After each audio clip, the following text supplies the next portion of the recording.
Without any warning, China announced that it had suspended imports of liquefied natural gas from the United States.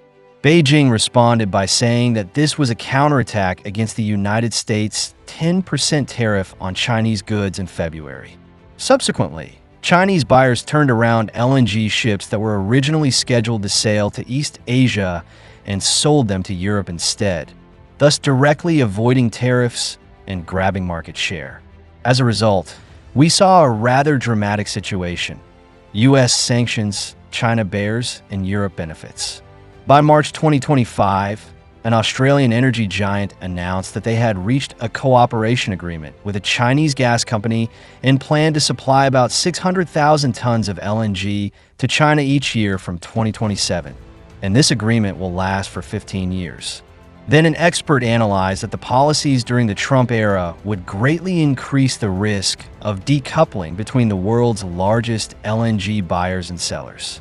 If China loses this important customer, American LNG companies may face losses of up to $1.5 billion each year. So, what kind of economic losses will China's suspension of LNG imports bring to the United States?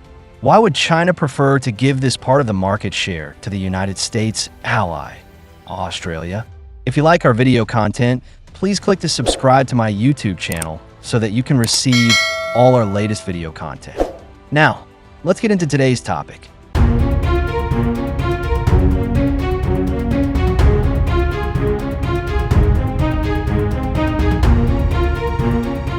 As we all know, China is a big country with a population of 1.4 billion and the world's second largest economy, with a huge demand for energy. According to global energy data, China's natural gas imports reached 132 million tons in 2024, with a total amount of more than $63.4 billion US. In recent years, China's natural gas imports have basically remained at around 100 million tons, ranking first in the world. Natural gas mainly comes in two forms. One is liquefied natural gas, which is transported by sea. The other is gaseous natural gas, which is transported by pipeline. According to statistics, in 2024, China imported approximately 76.65 million tons of liquefied natural gas, accounting for 58.1% of the total imports. And the import volume of pipeline natural gas was 55.04 million tons. But you may not know that the United States is also a country with very rich natural gas reserves, ranking fifth in the world, with reserves of about 12.6 trillion cubic meters. In 2023, the United States liquefied natural gas exports reached 91.2 million tons, successfully surpassing Qatar and Australia to become the world's largest LNG exporter. It is worth mentioning that China is also one of the main export markets for US liquefied natural gas. During Trump's administration, in response to US trade policies, China imposed a 25% tariff on US LNG in 2019, which caused US LNG exports to China to stagnate. But in 2020, China-US LNG trade gradually resumed. Since then, China's LNG imports from the United States have increased significantly, with an average monthly import volume of more than 400,000 tons. According to the latest data, in 2024, the United States exported 4.15 million tons of liquefied natural gas to China, making it China's fifth largest LNG supplier, accounting for about 5.4%. The International Gas Union predicts that from 2024 to 2028, the world will add about 130 million tons of liquefied natural gas production capacity. Of this new capacity, the United States will contribute about 56 million tons, accounting for 42% of the world's new capacity. In other words, the United States is likely to become the largest source of global LNG supply growth in the future. Therefore, in early 2025, Trump made it clear in his inaugural speech that he would vigorously develop the U.S. energy industry and announced that the United States would withdraw from the Paris Agreement, emphasizing the need to protect the U.S. energy interests. However, Unexpectedly, after Trump took office, the U.S. energy industry did not usher in the expected prosperity, but instead encountered some serious problems.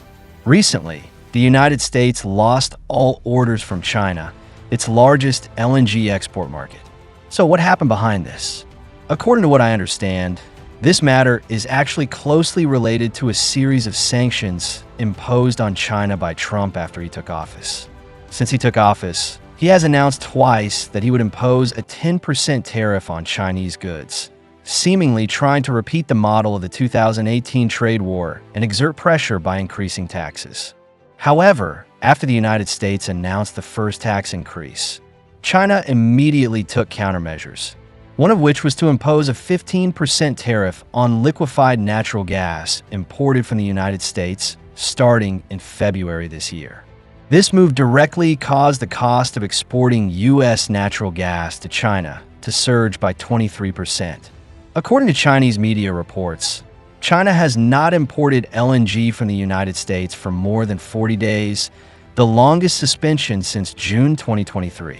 This is obviously a big blow to the United States. It can be said that the trade war launched by Trump is putting the world's largest natural gas buyers and sellers at risk of decoupling. According to current data, the country from which China imports the most LNG is Australia, with an import volume of 26.19 million tons in 2024, about $15 billion. Qatar is second, with an import volume of 18.34 million tons, and Russia is third, with an import volume of 8.3 million tons. Judging from these data, even if China does not import LNG from the United States, there are still many other options, and the overall impact does not seem to be too great. But on the other hand, the loss of the United States is more direct. It is said that the United States originally shipped about 400,000 tons of LNG to China every month, but now this number is almost zero, which means that about $2.4 billion worth of orders are gone every year. Although the LNG dock workers in Louisiana are still working normally, the gas pipelines that were originally intended to be shipped to China have long been out of service, and there are more and more gas tanks on the dock. The mountains of gas tanks on the dock have become the most intuitive witness of this trade game. Some traders revealed that Chinese buyers who have been working with American suppliers are now starting to resell their LNG to Europe. In other words, China does not use the natural gas directly, but resells it. In this way, not only did they circumvent China's high tariffs on US LNG, but they also seized the European market, directly staging a dramatic reversal of the United States was sanctioned and Europe paid the bill. Moreover, many Chinese companies are reluctant to sign new agreements with the United States, and instead prefer to look for new suppliers in the Asia-Pacific region or the Middle East. According to the survey, losing the Chinese market will cause the United States to lose about $1.5 billion in revenue each year, and those backlogs of inventory are devouring the cash flow of American companies at a rate of $3 million per day. The Canadian Department of Energy pointed out that China's countermeasures will put the U.S. energy industry in a 10-year dilemma.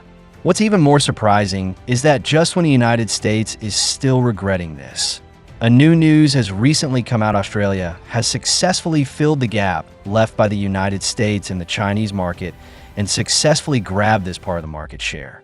So what is going on? In March 2025, China announced a suspension of imports of liquefied natural gas from the United States.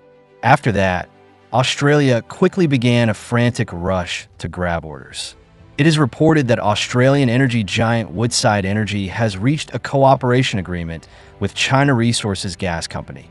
Starting from 2027, Woodside will supply about 600,000 tons of LNG to China Resources Gas every year, and the agreement will last for 15 years.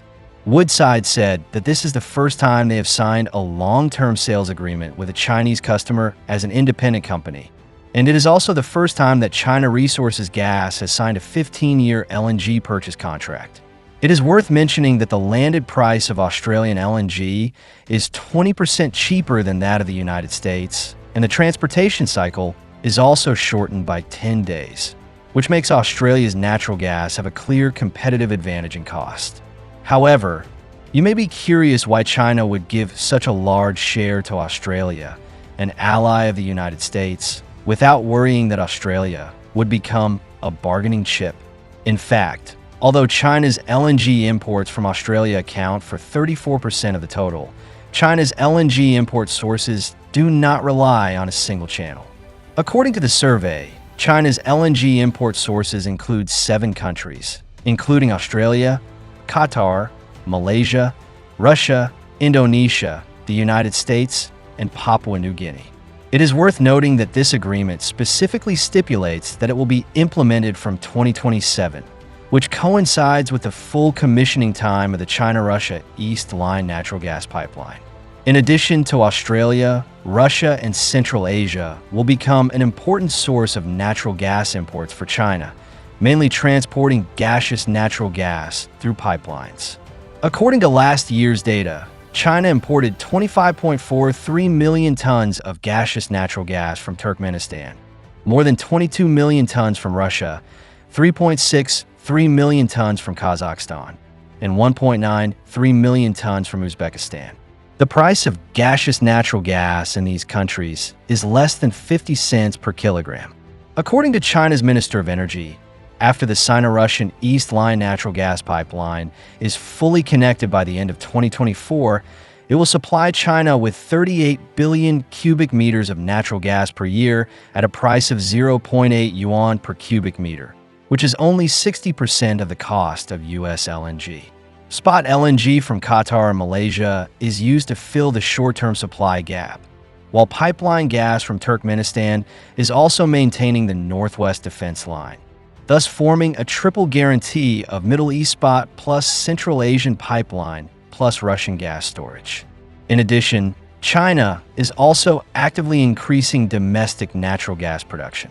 According to data from a National Bureau of Statistics, from January to February 2025, the national industrial natural gas production above designated size was 43.3 billion cubic meters, a year-on-year increase of 3.7%.